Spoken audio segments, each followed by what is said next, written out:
തുടർഭരണമാണ് ഈ സ്റ്റേറ്റിന് ഇത്രയും നാശമുണ്ടാക്കി. തുടർഭരണം കിട്ടിയപ്പോൾ എന്തുവാകാമെന്നായി. കരുണാകരൻ്റെ പത്മജ ബി ജെ പി പോയിരിക്കുന്ന ഇറ്റ്സ് എ ട്രാജഡി. എൻ്റെ മകൻ ബി ജെ പി പോയത് എനിക്ക് ആദ്യം ഒരു മാസത്തോളം ഉൾക്കൊള്ളാൻ പ്രയാസമാണ്. ഒരു ഷോക്കായിരുന്നു. രാഷ്ട്രീയത്തിൽ സംഭവിച്ച ഒരു ട്രാജഡി, വ്യക്തിജീവിതത്തെ സംബന്ധിച്ചൊരു ട്രാജഡി. രാഷ്ട്രീയം വേറെ, കുടുംബം വേറെ. വീട്ടിൽ വരുമ്പോൾ കുടുംബം, വീട്ടിന് പുറത്ത് രാഷ്ട്രീയം. സംസ്ഥാനത്തിൽ ഗ്രൂപ്പ് ഇല്ല. പ്രാദേശികമായിട്ടുണ്ട്, കുറേ പ്രശ്നങ്ങളുണ്ട്, പക്ഷേ അത് കണ്ടെയ്ൻ ചെയ്യപ്പെടുന്നുണ്ട്. ജീവിതം എന്ന് പറഞ്ഞാൽ ദുരന്തങ്ങളുടെയും ദുഃഖങ്ങളുടെയും കഷ്ടപ്പാടിൻ്റെയും സന്തോഷത്തിൻ്റെയും എല്ലാം ഇടകലർന്ന ഒന്നാണ്. പ്രത്യയശാസ്ത്രപരമായി ഏറ്റവും കൂടുതൽ എതിർക്കുന്നത് RSS BJP പ്രത്യയശാസ്ത്രത്തെയാണ്. എന്നും കേരളത്തിൻ്റെ കെമിസ്ട്രി മതേതരത്വവും ബഹുസ്വരതയുമാണ്. അതുപോലെ പറഞ്ഞാൽ ഇന്ത്യൻ നാഷണൽ കോൺഗ്രസ്.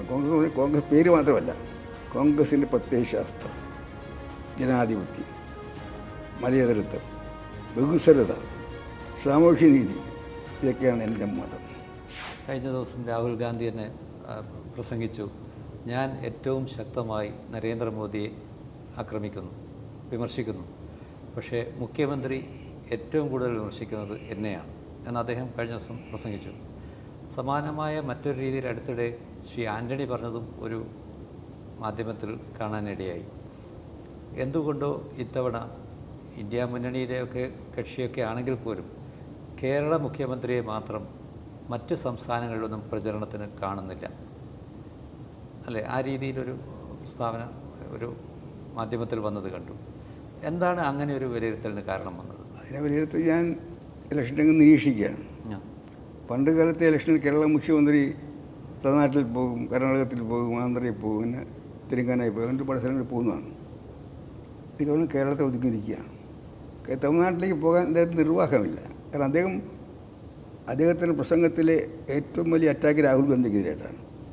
തമിഴ്നാട്ടിലെ CPM 2 MP സ്ഥാനാർത്ഥികൾ മത്സരിക്കുന്നത് മുഖ്യമന്ത്രി സ്റ്റാലിൻ്റെയും രാഹുൽ ഗാന്ധിയുടെയും വോട്ട് വെച്ചിട്ടാണ്. ആന്ധ്രയിൽ 8 അസംബ്ലി സീറ്റും ഒരു ലോക്സഭാ സീറ്റ് മാർക്സ് പാർട്ടി കൊടുത്തിട്ടുണ്ട്. കോൺഗ്രസ് മുന്നണിയിലാണ്. അവിടെ പോയി രാഹുൽ ഗാന്ധിക്കെതിരായിട്ട് പ്രസംഗിച്ചാൽ നടക്കുമോ? രാജസ്ഥാനിൽ ലോക്സഭയിൽ കൊടുത്തിട്ടുണ്ട്, നടക്കുമോ? ബംഗാളിൽ CPM ജനറൽ സെക്രട്ടറിയെ ജയിപ്പിക്കാൻ വേണ്ടി CPM മുന്നിറങ്ങിയിരിക്കുന്നത് കോൺഗ്രസ്സാണ്. ത്രിപുരയിൽ അവിടെ പോയി പ്രിയങ്ക ഗാന്ധി വരെ പോയി CPM സ്ഥാനാർത്ഥിക്ക് വേണ്ടിയിട്ട്. അങ്ങനെയുള്ള സാഹചര്യത്തിൽ കേരളം ഒഴിച്ചുള്ള സ്ഥലങ്ങളിൽ കേരള മുഖ്യമന്ത്രി പോയി പ്രസംഗിക്കാവുന്ന ഒരു അന്തരീക്ഷമല്ല. അവിടെ പോയി രാഹുൽ ഗാന്ധിക്കെതിരായിട്ട് പ്രസംഗിച്ചാൽ അതോടുകൂടി CPM സ്ഥാനാർത്ഥിയുടെ തോൽവി ഉറപ്പാകും. അതല്ലേ സത്യം? ഇപ്പോൾ കേരളത്തിൽ സഹകരണ മേഖലയിലുള്ള ചില അഴിമതി, ബാങ്കുകളിൽ നടന്നിട്ടുള്ള ചില അഴിമതി വളരെയേറെ ചർച്ചയായി വന്നിരിക്കുകയാണ്. അതേ ചൊല്ലി ഇപ്പം കേന്ദ്ര അന്വേഷണ ഏജൻസികൾ അതിൻ്റെ പിറകെയുണ്ട്. അന്വേഷണം പുരോഗമിക്കുന്ന ചില കേസുകളിലൊക്കെ അറസ്റ്റൊക്കെ നടക്കുന്നുണ്ട്. അതുപോലെ തന്നെ പിന്നെ മറ്റൊരു കേസാണ് എക്സാലോജിക് പോലുള്ളൊരു വിഷയത്തിൽ നടക്കുന്ന ഒരു അന്വേഷണം. ഇത് കോൺഗ്രസ് തന്നെ കേന്ദ്രത്തിൽ ചില ആളുകൾക്കെതിരെ അന്വേഷണം നടക്കുമ്പോൾ, കേന്ദ്ര ഏജൻസിൻ്റെ കാര്യത്തിലാണ് പറയുന്നത്, അവിടെ അത് ഒരു മോദി സർക്കാർ കോൺഗ്രസിനെ അല്ലെങ്കിൽ അവിടുത്തെ അധികാരത്തിലിരിക്കുന്ന കോൺഗ്രസ് നേതാക്കളെ അന്വേഷണ ഏജൻസിയെ വെച്ച് പീഡിപ്പിക്കുകയാണെന്നുള്ളൊരു ആരോപണമുണ്ട്. കേരളത്തിലെത്തുമ്പോൾ ഈ അന്വേഷണം ഊർജിതമല്ല എന്നൊരു ആരോപണമാണ് കോൺഗ്രസ് ഉന്നയിക്കുന്നത്. പ്രധാനമായിട്ട് കരിവണ്ണൂർ നടന്ന ബാങ്ക് കൊള്ളയുടെ ഫലമായിട്ട് എത്രയോ മാസമായിട്ട് അവിടെ ആൾക്കാർ മാറ്റി വെച്ചിരിക്കുന്നു, വീട് പണി മാറ്റി വെച്ചിരിക്കുന്നു, കുട്ടികളുടെ വിദ്യാഭ്യാസം. ഒരു സത്യമല്ലേ? അന്വേഷണം നിയമപരമായി നടക്കട്ടെ. നിയമത്തിൻ്റെ വഴിക്കൂടെ. അതിനപ്പുറത്ത് എനിക്ക് അഭിപ്രായമില്ല. ആരെങ്കിലും ബാറ്ററി ആയിട്ടുള്ള എനിക്ക് അഭിപ്രായമില്ല. നിയമത്തിന് വഴിക്ക് പോട്ടെ. അതെ, നമ്മളിപ്പോൾ കേരളത്തിൽ തന്നെ ചില സർക്കാർ ജീവനക്കാരെ സംബന്ധിച്ചിടത്തോളം അവർ നേരിടുന്ന ഒരു പ്രധാന പ്രശ്നമാണ് DA കുടിശ്ശികയായി കിടക്കുന്നു, പലതും കൃത്യമായി കിട്ടുന്നില്ല എന്നൊക്കെ. ആ സമയത്ത് ചിലപ്പോഴൊക്കെ ഈ വിഷയം സർവീസ് സംഘടനകൾ ഉന്നയിക്കുമ്പോൾ പിന്നെ പലപ്പോഴും ഇടതുപക്ഷ മുന്നണിയിൽ ചിലർ ഉയർത്തിക്കാട്ടിക്കുന്ന ഒരു പ്രശ്നം, അന്ന് ശ്രീ AK ആൻ്റണി മുഖ്യമന്ത്രിയായിരുന്ന കാലത്ത് സർവീസ് സംഘടനകൾ ഏറ്റവും നീണ്ട ഒരു പണിമുടക്ക് നടത്തി, 30 ദിവസത്തോളം.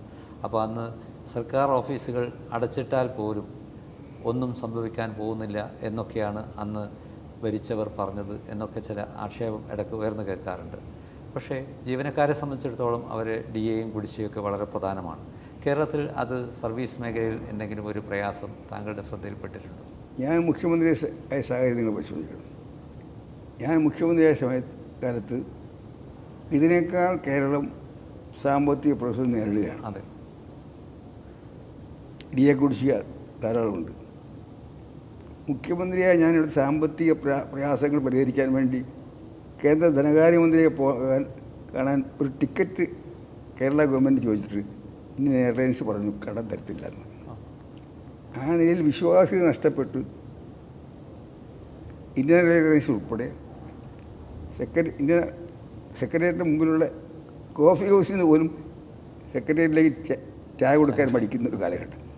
അങ്ങനെ പാപ്പരായ ഒരു കാലഘട്ടത്തിൽ ഞാൻ ആദ്യം സർക്കാരിൻ്റെ മന്ത്രിമാരുടെയും ഗവൺമെൻറ്റിൻ്റെയും ചിലവ് ചുരുക്കി കൊണ്ട് മുറുക്കി കൊടുത്തിട്ട് ജീവനക്കാരോട് പറഞ്ഞു അല്ല ലീവ് സറണ്ടർ. അതെ, ഞാൻ പറഞ്ഞു 2-3 മാസത്തേക്ക് തൽക്കാലം ഇത് മാറ്റിവെക്ക്, സാമ്പത്തിക സ്ഥിതി മെച്ചപ്പെട്ടാൽ ഞാൻ തിരിച്ചു തരാം. അത് കേൾക്കാതെയാണ് 2 മാസത്തെ അതെ, ലീവ് സറണ്ടർ. അതെ, 2 മാസത്തെ 2 മാസത്തെ ലീവ് സറണ്ടർ എന്നിട്ട് സമരം നടത്തി.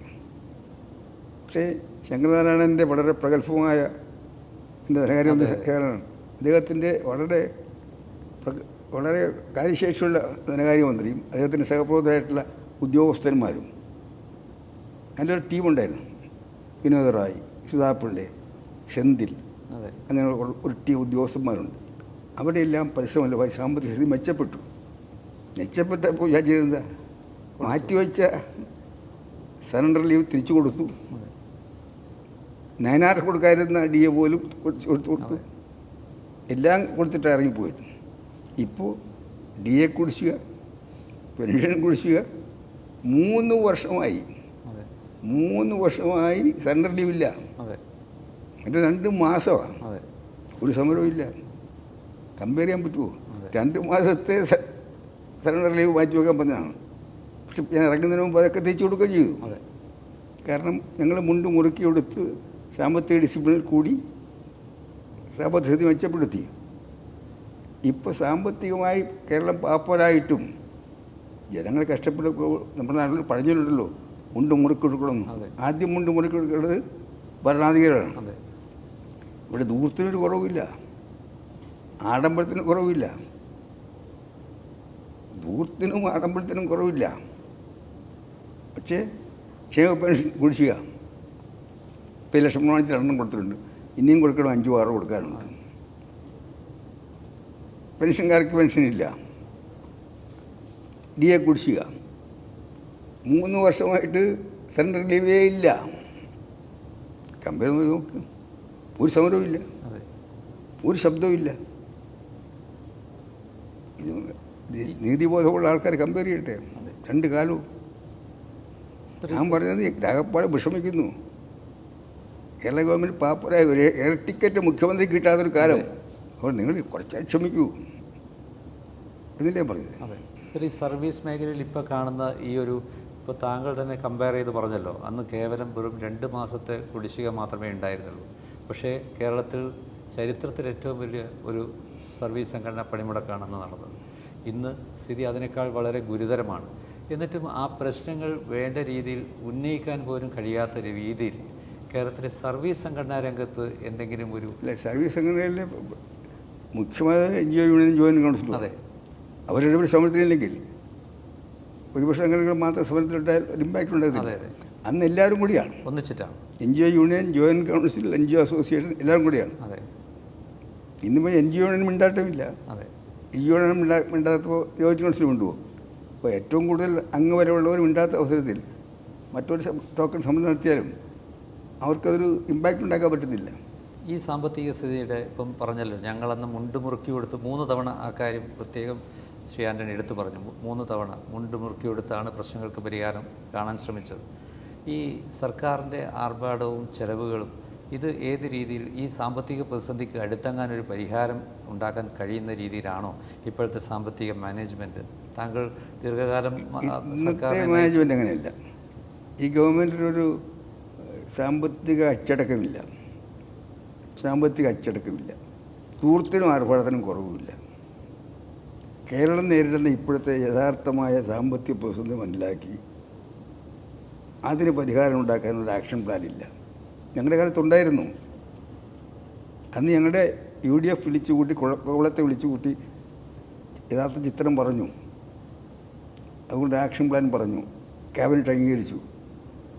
അതിനെ ശങ്കരനാരായണനും അദ്ദേഹത്തിൻ്റെ കൂടെയുള്ള ടീം, ഞാൻ പറഞ്ഞല്ലോ, പിന്നെ CAG ആയി മാറിയ വിനോദ് റായി, സുധാ പിള്ള, ഷന്ദ്രി, ഇവർ 3 പേരാണ് ഫിനാൻസിലും, അവരുൾപ്പെടെ ഡോക്ടർ എബ്രാഹിം ഉൾപ്പെടെ അവരെല്ലാം കൂടെ ആ ഉദ്യോഗസ്ഥന്മാരുടെ ടീമും ശങ്കരനാരായണനും അവർ നിരന്തരമായി ശ്രമിച്ചിട്ട് അവർ സ്ഥിതി മാറ്റിയെടുത്തു.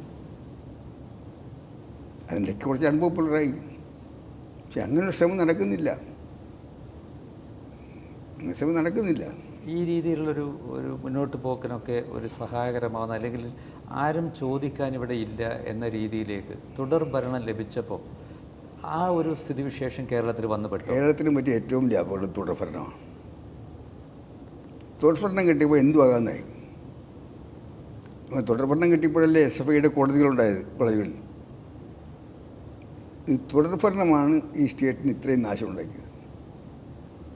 മാർക്സിസ്റ്റ് പാർട്ടിക്ക് പോലും, മാർക്സിസ്റ്റ് പാർട്ടിയുടെ പോലും ധാർമ്മിക അടിത്തറ തകർന്നത്, ആന്തരിക ശക്തി തകർന്നത്, പാർട്ടിക്കകത്ത് കൂടുതൽ അനാവശ്യമായ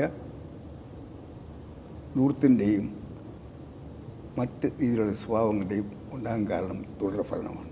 ഇപ്പോൾ ചോദിക്കാൻ ആരുമില്ല എന്ന് ചോദ്യം വന്നു.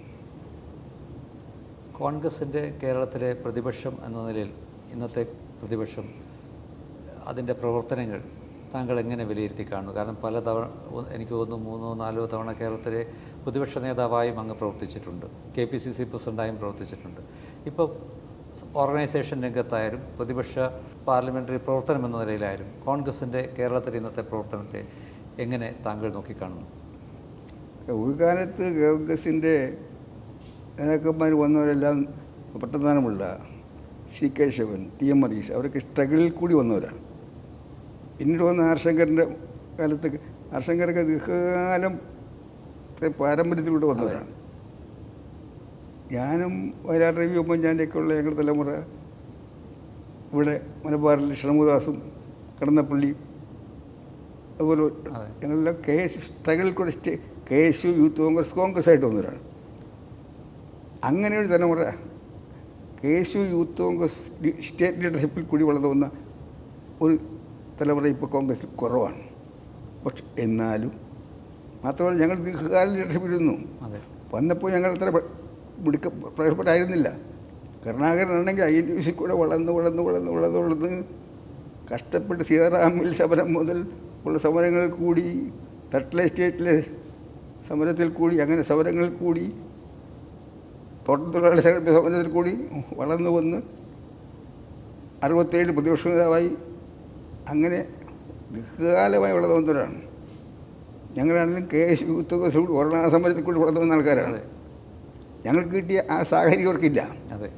പക്ഷേ എന്നാലും ഇന്നവർ ചുരുങ്ങിയ കാലം കൊണ്ട് കഴിവ് തെളിയിച്ചിട്ടുണ്ട്. പുതിയ നേതൃത്വം കേരളത്തിൽ നിന്ന് സംസ്ഥാനാടിസ്ഥാനത്ത് നോക്കിയാൽ പാർട്ടിയിൽ നിന്ന് പ്രശ്നങ്ങളില്ല.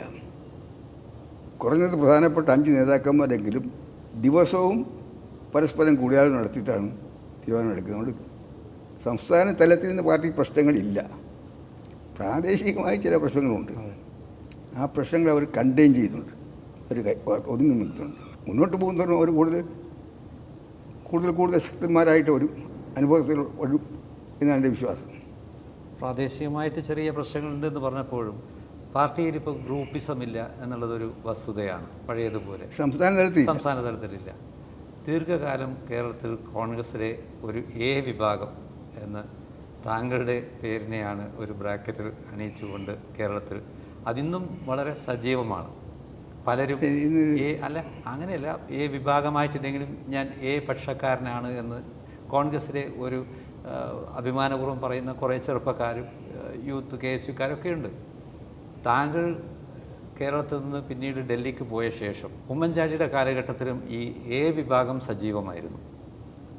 എനിക്കിനി ഗ്രൂപ്പില്ല എന്നായിരുന്നു എനിക്ക് തോന്നുന്നത് ശ്രീ കെ ആൻ്റണി ഡൽഹിയിലേക്ക് 2004 ഡൽഹിക്ക് പോകുന്നതിന് മുമ്പ് അതെ 2002 മുതൽ തന്നെ ഗ്രൂപ്പ് രാഷ്ട്രീയത്തിൽ മാറി തന്നത്. അതിൻ്റെ ചുക്കാൻ ഉമ്മൻചാണ്ടി ഏൽപ്പിച്ച് വിത്ഡ്രോ ചെയ്ത് പോയതാണ്. 2004 എനിക്ക് 63 വയസ്സുള്ളപ്പോഴാണ് ഞാൻ 63ാമത്തെ വയസ്സ് ഞാൻ കേരള രാഷ്ട്രീയമേ വിട്ടു. അതെ 63ാമത്തെ വയസ്സ് ഞാൻ കേരള രാഷ്ട്രീയത്തോട് തന്നെ ഇസ്ലാം വന്നു.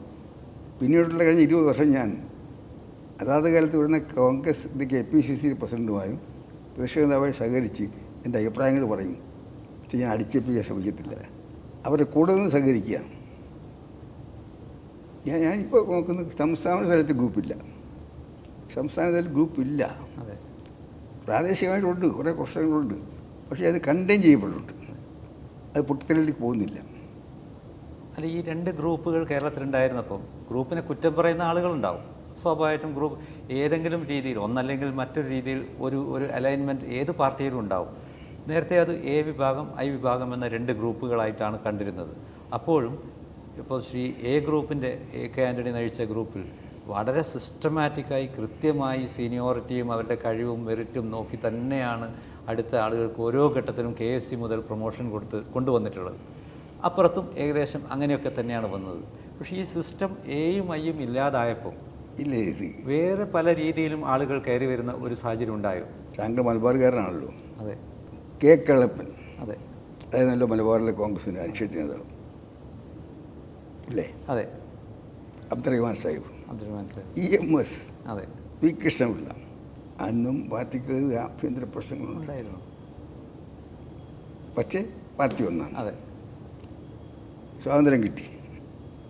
തിരുവിതാംകൂർ പട്ടംതാനമുള്ള C കേശവൻ, TM വർഗീസ്, അതിൻ്റെ കൂടെ കുമ്പളത്ത് ചെങ്ങാപ്പിള്ള, അങ്ങനെ ഒരുപാട് ആൾക്കാർ വന്നു. കൊച്ചി KP വന്നാർ, പരമ്പള്ളി കൊന്നവന്, അങ്ങനെ ആൾക്കാർ വന്നു. വിഭജന സമരമായപ്പോൾ ഒരു ഭാഗത്ത് CK കൊന്നാർ, മറുഭാഗത്ത് R ശങ്കർ, PT ചാക്കോ. അപ്പം എല്ലാ കാലത്തും ടീമുണ്ട്, പക്ഷേ ഗ്രൂപ്പല്ല, ടീമുണ്ട്. അതെ. ഈ കരുണാകരൻ ഉള്ളപ്പോൾ കരുണാകരൻ്റെ ഒരു ഭാഗത്ത്, ഞങ്ങൾക്ക് യുവതിൻ്റെ വേറെ ഭാഗത്ത്. പക്ഷേ ഞങ്ങൾ പരസ്പരം ബഹുമാനിക്കുമായിരുന്നു. ഞങ്ങളൊരിക്കലും ഒരു കൈവിട്ട് കളിക്കത്തില്ലായിരുന്നു. അപ്പം കോൺഗ്രസ്സിൽ ഇപ്പോൾ അതിനേക്കാൾ അപായകരമാണ് മറ്റു പാർട്ടികളുടെ സ്ഥിതി. CPM ത്തൊക്കെ ആർക്കും നിയന്ത്രണമില്ല, ഒരു നിയന്ത്രണമില്ല. ഇപ്പോൾ രാഷ്ട്രീയത്തിലായാലും എവിടെയായാലും ചില ബന്ധങ്ങളുണ്ടാവും. അതിന് ഗ്രൂപ്പെന്ന് പറയാം. ഇന്ന് സംസ്ഥാന തലത്തിൽ കാലത്തെ കോൺഗ്രസിനകത്ത് ഗ്രൂപ്പില്ല. പ്രാദേശികമായിട്ട് ചില പ്രശ്നങ്ങളുണ്ട്. ഇതാണ് എൻ്റെ വിലയിരുത്തൽ. ഇപ്പോഴാരെങ്കിലും പഴയ വിഭാഗം എന്ന് പറഞ്ഞ് കേൾക്കുമ്പോൾ ഏതെങ്കിലും രീതിയിൽ അതിനോട് അസ്വസ്ഥതയോ നീരസമോ തോന്നുന്നു? പഴയ വിഭാഗമായിട്ട് എന്നോട് കാര്യം സംസാരിക്കാറില്ല. ഇല്ല. ഞാൻ എല്ലാവരും ഒരുപോലെ കാണുന്ന തരത്തിലാണ്. അത് 2002 മുതൽ ഞാൻ മുഖ്യമന്ത്രി സ്ഥാനത്ത് നിന്ന് പോകുന്ന മുമ്പ് തന്നെ ക്രമേണ മനുഷ്യനെ പ്രായമാകും തോറും മനസ്സിൽ ഒരുപാട് മാറ്റങ്ങൾ വരുമല്ലോ. അപ്പോഴേ തന്നെ അത് തുടങ്ങി. പക്ഷേ ഞാൻ വഴിയിട്ട് പോയില്ല. ഞാൻ ഇതൊക്കെ അവസാനിപ്പിക്കുകയാണ്. അപ്പോൾ ഉമ്മൻചാണ്ടി അതിന് നേതൃത്വത്തിലേക്ക് വന്നു. പക്ഷെ ഇന്നിപ്പോൾ സംസ്ഥാനത്തിൽ അങ്ങനെ ഓർഗനൈസ്ഡ് ഗ്രൂപ്പില്ല. ഒരു പ്രത്യേകിച്ച് തുടർ പഠനം കൂടെ വന്നതിന് ശേഷം കോൺഗ്രസ് പ്രവർത്തകർ അനാഥരാണ്. അതെ. അപ്പോൾ അവർക്ക് എങ്ങനെയെങ്കിലും 2026 പിടിച്ചു കയറണം. ഇവിടെ മാർക്സിസ്റ്റ് പാർട്ടിയുടെ തുടർ പഠനത്തിന് ശേഷം വന്ന മാറ്റങ്ങൾ കോൺഗ്രസ്സുകാർ മാത്രമല്ല, കോൺഗ്രസിനെ ഇഷ്ടപ്പെടാത്തവർ പോലും ഇവരിങ്ങനെ പോയാൽ നാട് നശിക്കുമല്ലോ, എങ്ങനെയെങ്കിലും ഈ ഭരണം മാറണമെന്ന് ആഗ്രഹിക്കുന്നുണ്ട്. അവരധികം ഗ്രൂപ്പ് കളിച്ചാൽ അവർ സഹിക്കത്തില്ല. അടുത്തിടെ നമ്മുടെ ലീഡർ കരുണാകരൻ്റെ മകൾ കോൺഗ്രസ് വിട്ടിട്ട് BJPയോടൊപ്പം പോയി. അതുപോലെ ശ്രീ അനിൽ ആൻ്റണിയും തെരഞ്ഞെടുപ്പിൻ്റെ തൊട്ട് മുമ്പ് അല്ലെങ്കിൽ ഇപ്പോൾ നേരത്തെ പാർട്ടി വിട്ടു. ഏതെങ്കിലും ഘട്ടത്തിൽ അതൊരു വളരെ ഒരു പ്രയാസമായി തോന്നിയിരുന്നു? കാരണം കരുണാകരൻ്റെ BJP പോയിരിക്കുന്ന ട്രാജഡി. എൻ്റെ മകൻ BJP പോയത് എനിക്ക് ആദ്യം ഒരു മാസത്തോളം ഉൾക്കൊള്ളാൻ പ്രയാസമായിരുന്നു, ഒരു ഷോക്കായിരുന്നു. പക്ഷെ ഇപ്പോൾ ഏത് ഷോക്കും കുറേ കഴിയുമ്പോൾ കാലമാണല്ലോ എല്ലാവരും. ഇപ്പം ഞാൻ ഉൾക്കൊണ്ടു. അവൻ BJP, ഞാൻ കോൺഗ്രസ്. രാഷ്ട്രീയം വേറെ, കുടുംബം വേറെ. വീട്ടിൽ വരുമ്പോൾ കുടുംബം, വീട്ടിന് പുറത്ത് രാഷ്ട്രീയം, രാഷ്ട്രീയത്തിന് പുറത്ത് അവൻ BJPക്കാരൻ, ഞാൻ കോൺഗ്രസ്സുകാരൻ. ഞാൻ കുടുംബവും രാഷ്ട്രീയവും രണ്ടായിട്ട് കാണുന്നതാണ്. രാഷ്ട്രീയത്തിൽ ഞാൻ ഏറ്റവും പ്രത്യയശാസ്ത്രപരമായി ഏറ്റവും കൂടുതൽ എതിർക്കുന്നത് RSS BJP പ്രത്യയശാസ്ത്രത്തെയാണ്. അത് കഴിഞ്ഞിട്ടാണ് മാർക്സിസ്റ്റ് പാർട്ടി പ്രത്യയശാസ്ത്രത്തെ എതിർക്കുന്നത്. പ്രത്യയശാസ്ത്രത്തിലാണ് വ്യക്തികളിൽ എതിർക്കുന്നത്. അതെ. ലീഡറുടെ മകൾ ഏതെങ്കിലും ഘട്ടത്തിൽ ആൻ്റണിയായിട്ട് വിളിക്കുകയോ സംസാരിക്കുകയോ ചെയ്തിരുന്നു? എന്നോട് പറഞ്ഞില്ല. ഒരുപാട് പരിഭവങ്ങളായിട്ട് കിടക്കുക പറയായിരുന്നു. ആ, ഇവർക്കൊരു പരിഗണന കിട്ടാത്തത് കൊണ്ടാണോ? ഒക്കെ അടഞ്ഞ അധ്യായമല്ലേ, ഇനി ഒരു ഓപ്പൺ ചെയ്തിട്ട് കാര്യമില്ല. അവർ രണ്ടുപേരും BJP പോയി. ഒരുപക്ഷെ കേരളത്തിൽ ശ്രീ AK ആൻ്റണി ആയിരിക്കും 2 തവണ മുഖ്യമന്ത്രി സ്ഥാനം രാജിവെച്ചു, ഒരു തവണ കേന്ദ്രമന്ത്രി സ്ഥാനവും രാജിവെച്ചു, ക്യാബിനറ്റ് റാങ്കിൽ നിന്ന്. ഇങ്ങനെ നിർണായക ഘട്ടത്തിൽ ഈ രാജി കൊടുത്ത് പലരും ഈ പദവിയിലേക്ക് എത്തിപ്പെടാൻ കാണിക്കുന്ന ഒരു പ്രയാസവും അതിനുവേണ്ടിയുള്ള സാഹസവും ഒക്കെ നമ്മൾ കാണുന്നതാണ് രാഷ്ട്രീയത്തിൽ. അപ്പോൾ എത്തിപ്പിടിച്ച ഈ പദവിയിൽ, അതും വളരെ ചെറിയ പ്രായത്തിലാണ് ആദ്യത്തെ രാജി. രണ്ടാമതും രാജിവെക്കുമ്പോൾ വലിയ പ്രായമൊന്നും ആയിരുന്നില്ല. അങ്ങനെ രാജിവെച്ചൊഴിയുമ്പോൾ ഏതെങ്കിലും രീതിയിൽ പൊളിറ്റിക്സിൽ ഒരു അസ്ഥിരത ഉണ്ടാകുന്ന ഒരു സാഹചര്യത്തെക്കുറിച്ച് ചിന്തിച്ചിരുന്നോ? പിന്നെ ഞാനൊരിക്കലും, എൻ്റെ മനസാക്ഷിയാണ് എൻ്റെ ഏറ്റവും വലിയ ശക്തി. എൻ്റെ ചില സന്ദർഭങ്ങളിൽ മനസാക്ഷിയുടെ വല്ലാത്തൊരു ഉൾപ്രേരണ വരും. അപ്പോൾ ഞാൻ ആക്ട് ചെയ്യും. ഇപ്പോൾ ഞാൻ മന്ത്രിസ്ഥാനത്തായി വെച്ച് വന്നിട്ടില്ല. 1970 ഞാനും പിണറായി വിജയനും ഉമ്മൻചാണ്ടി, ഷൺമുഖദാസ്, രാമകൃഷ്ണൻ, ഞങ്ങളെല്ലാം അസംബ്ലിയിൽ. 77 ഞാൻ KPC പ്രസിഡൻ്റാണ്. ഒരു പ്രാവശ്യം ഞാൻ MLA ആയിട്ടുണ്ട്. രണ്ടാമത് MLA ആകേണ്ടത് തന്നെ. ഞാൻ ആയില്ല, ഞാൻ മാറി നിന്നു. ഞാൻ പറഞ്ഞു, ഞാൻ KPC പ്രസിഡൻ്റ്, അടിക്ക് വേണ്ട. 77 മത്സരിച്ചില്ല, 80 മത്സരിച്ചില്ല, 84 മത്സരിച്ചില്ല. അപ്പോൾ ആദ്യത്തെ പ്രാവശ്യം MLA ആയതിനു ശേഷം ഞാൻ 3 ഇലക്ഷൻ ഞാൻ മത്സരിച്ചില്ല. മുഖ്യമന്ത്രി ആയത് ബൈ ഇലക്ഷനിൽ കൂടിയാണ്. ഇപ്പോൾ 77, 80, 82 ഇലക്ഷനിൽ ടിക്കറ്റ് വിതരണത്തിൻ്റെ മുഖ്യ പങ്കാളി ഞാനാണ്. KPC പ്രസിഡൻ്റാണ്. എനിക്ക് ആഗ്രഹിക്കുന്ന ഏത് ടിക്കറ്റും കിട്ടും. പക്ഷേ 3 ഇലക്ഷനും മാറി നിന്നു.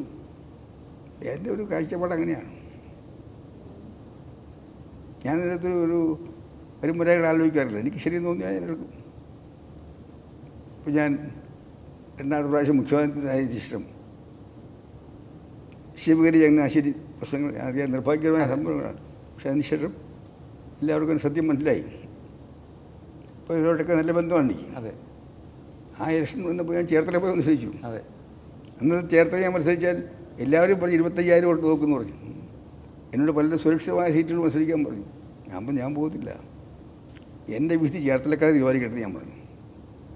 എൻ്റെ ഒരു മനോഭാവം അതാണ്. ഞാനൊരു സുരക്ഷിത നോക്കി രാഷ്ട്രീയം നടത്തുന്ന ആളല്ല. എനിക്ക് ശരിയെന്ന് തോന്നുന്ന നിലപാടുകളിൽ ഞാൻ നിൽക്കും. ആദ്യ തവണ മുഖ്യമന്ത്രി സ്ഥാനം രാജിവെക്കുമ്പോൾ അന്ന് ഇന്ദിരാഗാന്ധിക്കെതിരെ ചിക്മംഗ്ലൂരിൽ സ്ഥാനാർത്ഥിയെ നിർത്തിയില്ല എന്നതിൻ്റെ ഒരു പേരിലായിരുന്നു നിലപാടെടുത്തുകൊണ്ട് അന്ന് രാജിവെച്ചത്. പിന്നീട് അങ്ങനെ ഒരു കടുത്ത നിലപാട് ആ കാര്യത്തിൽ വേണ്ടിയിരുന്നില്ല എന്ന് അന്നത്തെ അങ്ങനെ നിലപാട്. പക്ഷേ അതിനുശേഷം, കാരണം ഞങ്ങളെ വയനാട് രവി, ഞാൻ ഉമ്മൻചാണ്ടിയൊക്കെ തലമുറയെ കേരളത്തിലെ ഏറ്റവും കൂടുതൽ സപ്പോർട്ട് ചെയ്തത് ഇന്ദിരാഗാന്ധിയാണ്. അവരുടെ ഒരു സംരക്ഷണ വലയത്തിലാണ് ഞങ്ങളുടെ തലമുറ മുഴുവൻ വളർന്നത്. ഷൺമുഖദാസും എല്ലാം അങ്ങനെ വളർന്ന ആൾക്കാരാണ്.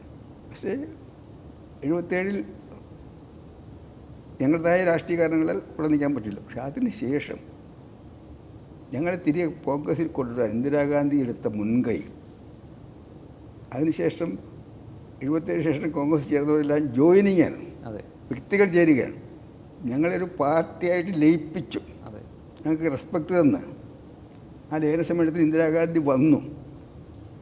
അതിനുശേഷം 2 വർഷം കഴിഞ്ഞ് ഞാൻ ഇന്ദിരാഗാന്ധിയുടെ ജനറൽ സെക്രട്ടറി അപ്പോൾ ഇന്ദിരാഗാന്ധി കാണിച്ച കരുതൽ, അപ്പോൾ ഇന്ദിരാഗാന്ധി നേരിട്ട് ആ കുടുംബവുമായി ബന്ധപ്പെട്ടപ്പോഴാണ് ഇന്ദിരാഗാന്ധിയുടെ വലിപ്പം, മഹത്വം. ആ കാലഘട്ടത്തിൽ അവരുടെ കൂടെയുള്ള ഇൻ്റലിജൻസ് ഓഫീസർമാർ, രാഷ്ട്രീയക്കാർ, ഞങ്ങളുൾപ്പെടെ പറയുമായിരുന്നു ആ സുരക്ഷാ ഭടന്മാർ രണ്ടുപേരെ മാറ്റണം, തൊട്ട് വീടിൻ്റെ അടുത്തുള്ള ഗേറ്റാണ്. എല്ലാവരും പറഞ്ഞു നോ നോ നോ, അത് തെറ്റായ മെസ്സേജ് കൊടുക്കും. ഇന്ത്യയിലെ എൻ്റെ ജീവൻ രക്ഷിക്കാൻ വേണ്ടി ഒരു മതവിഭാഗത്തിൽപ്പെട്ട രണ്ട് സുരക്ഷാ ഭടന്മാർ മാറ്റിയാൽ ഇന്ത്യയുടെ മതേതരത്വത്തിൻ്റെ അന്ത്യമായിരിക്കും. എൻ്റെ ജീവനേക്കാൾ വലുത് ഇന്ത്യയുടെ മതേതരത്വമാണ്. അങ്ങനെയുള്ള അവരുടെ ആ മഹത്തിയുടെ മഹത്വം, അതിനുശേഷം എനിക്ക് ആ കുടുംബമായിട്ടുള്ള ബന്ധം ശക്തിപ്പെട്ടു. രാഹുൽ ഗാന്ധിയായിട്ട്, രാജീവ് ഗാന്ധിയായിട്ട്, സോണിയാഗാന്ധിയുമായിട്ട്, പിന്നെ ഇപ്പോഴത്തെ തലമുറ രാഹുൽ ഗാന്ധി. അപ്പോൾ തിരിച്ചു വന്നതിന് ശേഷം ആ കുടുംബം കാണിക്കുന്ന അവരുടെ രാജ്യസ്നേഹം, രാജ്യത്തിൻ്റെ മതേതരത്വത്തിനും ബഹുസ്വരതയ്ക്കും വേണ്ടി ജീവൻ പഠിപ്പിക്കാൻ പോലും തയ്യാറുള്ള അവരുടെ ആ സ്വഭാവം, സ്വാതന്ത്ര്യ സമരത്തിൻ്റെയും ഭരണഘടനയുടെയും മൂല്യങ്ങൾ സംരക്ഷിക്കാൻ വേണ്ടിയുള്ള പോരാട്ടത്തിൽ എന്തും നഷ്ടപ്പെടുത്താനുള്ള അവരുടെ ആ മനസ്ഥിതി, അതിലെനിക്ക് ആ കുടുംബത്തോട് കൂടുതൽ ബന്ധമുണ്ടാക്കി, അടുപ്പമുണ്ടാക്കി. ഇപ്പോൾ തന്നെ 10 വർഷം നരേന്ദ്രമോദി വന്നതിന് ശേഷം നരേന്ദ്രമോദി ഗവൺമെൻറ് തെറ്റായ നടപടിക്കെതിരായി, RSSൻ്റെയും BJPയുടെയും പ്രത്യയശാസ്ത്രത്തിനെതിരായി ഇന്ത്യ ഒറ്റയ്ക്ക് നിരന്തരമായി പടപൊരുതുന്നത്, ഒരു ഘട്ടത്തിൽ സവർക്കറെക്കുറിച്ചൊരു പ്രസ്താവന നടത്തിയതിൻ്റെ പേരിൽ രാഹുൽ ഗാന്ധിയുടെ എതിരായി മാനശിക്ഷ കേസ് കൊടുത്ത് രാഹുൽ ഗാന്ധിയുടെ പാർലമെൻറ്റ് തന്നെ റദ്ദാക്കി വീടൊഴിയാൻ പറഞ്ഞു. ഇതെല്ലാം കഴിഞ്ഞിട്ടും ഒരു ഭയവുമില്ലാതെ നിർഭയമായി ഇന്ത്യക്ക് വേണ്ടി, ഇന്ത്യൻ ആശയത്തിന് വേണ്ടി പോരാട്ടത്തെ മുൻപന്തിയിൽ നിൽക്കുന്നത് രാഹുൽ ഗാന്ധിയാണ്. അതാണ് എന്നും കേരളത്തിൻ്റെ കെമിസ്ട്രി മതേതരത്വവും ബഹുസ്വരതയുമാണ്. മതേതരത്വം മാത്രമല്ല, ബഹുസ്വരത. ആ ബഹുസ്വരതയുള്ള കേരളത്തിൻ്റെ കെമിസ്ട്രി ഒരു പ്രത്യേക കെമിസ്ട്രിയാണ്. ഇനി മറ്റൊരു സ്റ്റേറ്റും ഇല്ലാത്ത കെമിസ്ട്രിയാണ്. അതുകൊണ്ടാണ് എല്ലാ ചാനലുകളും സർവേ നടത്തിയിട്ടും നിങ്ങൾക്ക് ഇന്ത്യയിലെ ഏറ്റവും ജനപ്രിയ നേതാവ് ആരെന്ന് ചോദിച്ചാൽ രാഹുൽ ഗാന്ധി, ഒരു സർവേയും മറിച്ച് പറഞ്ഞിട്ടില്ല. അത് ആ കുടുംബത്തിൽ കാണിക്കുന്ന നിലപാടുകൾ കൊണ്ടാണ്. KPCCയിൽ നടന്ന ഏറ്റവും അവസാനത്തെ തെരഞ്ഞെടുപ്പ് ഒരുപക്ഷെ ശ്രീ AK ആൻ്റണിയും വയലാർ രവിയും തമ്മിലുണ്ടായിരുന്ന ഇലക്ഷനായിരിക്കും.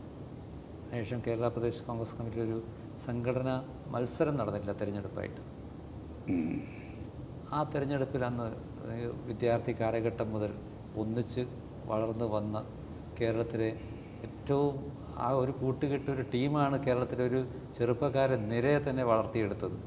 അതിന് നേതൃത്വം കൊടുത്ത ശ്രീ AK ആൻ്റണി, വയലാർ രവി, ഉമ്മൻചാണ്ടി എന്ന് പറയുന്ന ആ ടീമിലെ ആൻ്റണി, വയലാർ രവിയും പരസ്പരം രണ്ട് ചേരിയിൽ നിന്നത് ഇലക്ഷനെ നേരിട്ട രാഷ്ട്രീയത്തിൽ സംഭവിച്ച ഒരു ട്രാജഡി, വ്യക്തി ജീവിതത്തിൽ സംഭവിച്ച ഒരു ട്രാജഡി. ഇപ്പോൾ എൻ്റെ പിതാവിൻ്റെ ഏറ്റവും വലിയ അടുപ്പക്കാരൻ കുമാരപ്പുഴയിലായിരുന്നു, പോലാർ സ്റ്റാലിനും. അദ്ദേഹത്തിൻ്റെ മകനാണ് ചന്ദ്രപ്പൻ. ആ ചന്ദ്രപ്പനോട് ഞാൻ ചേർത്തല ഏറ്റുമുട്ടിയതും വേറൊരു ട്രാജഡി. അതെ, രാഷ്ട്രീയത്തിൽ ചില നമ്മൾ അപ്രതീക്ഷിതമായ മനസ്സിന് വിഷമമുണ്ടാക്കുന്ന, തിരിഞ്ഞു നോക്കുമ്പോൾ ഇപ്പോഴും വിഷമമുണ്ടാക്കുന്ന വയലാർ രവിയായിട്ട് KPCC പ്രസിഡൻഷിപ്പ് മത്സരിച്ചത്. അദ്ദേഹം നേരത്തെ KPCC പ്രസിഡൻ്റായ യോഗ്യനായിരുന്നു. പ്രശ്നം ചന്ദ്രപ്പനോട് മത്സരിച്ചത്. ചന്ദ്രപ്പൻ പറഞ്ഞു, ആരുടെ ചേർത്തലയെ മത്സരിക്കുന്നത് അറിയുന്നത്, ഞാൻ അവിടെ മത്സരിക്കുന്നില്ല, അത് വേറെ എവിടെയും മത്സരം. അപ്പോൾ അതൊക്കെ ഒരു അപ്രതീക്ഷിതമായ ജീവിതത്തിൽ സംഭവിക്കാൻ പാടില്ലാത്ത ചില ദുരന്തങ്ങളാണ്. ജീവിതം എന്ന് പറഞ്ഞാൽ ദുരന്തങ്ങളുടെയും ദുഃഖങ്ങളുടെയും കഷ്ടപ്പാടിൻ്റെയും സന്തോഷത്തിൻ്റെയും എല്ലാം ഇടകലർന്ന ഒന്നാണ്. അനിൽ ആൻ്റണി ജയിക്കരുത് എന്ന് പറയുന്നത് അങ്ങനെയൊരു സ്റ്റേറ്റ്മെൻറ്റ് പൊളിറ്റിക്കലി അങ്ങനെയാണ് കറക്റ്റ് എന്ന് വേണമെങ്കിൽ പറയാമെങ്കിലും അത് പറഞ്ഞത് പിന്നീട് പ്രയാസത്തിന് കാരണമായി. കാരണം ഞാൻ കോൺഗ്രസ്സുകാരനല്ലേ, എന്നെ വളർത്തിയത് കോൺഗ്രസ് അല്ലേ, ഞാൻ വിശ്വസിക്കുന്നത് കോൺഗ്രസ് പ്രത്യയശാസ്ത്രത്തിലല്ലേ. അവനൊരു മതത്തേക്കാൾ കൂടുതൽ ഞാൻ ഒരു മതവിശ്വാസിയല്ല, പക്ഷെ എല്ലാ മതങ്ങളെയും ബഹുമാനിക്കുന്നു.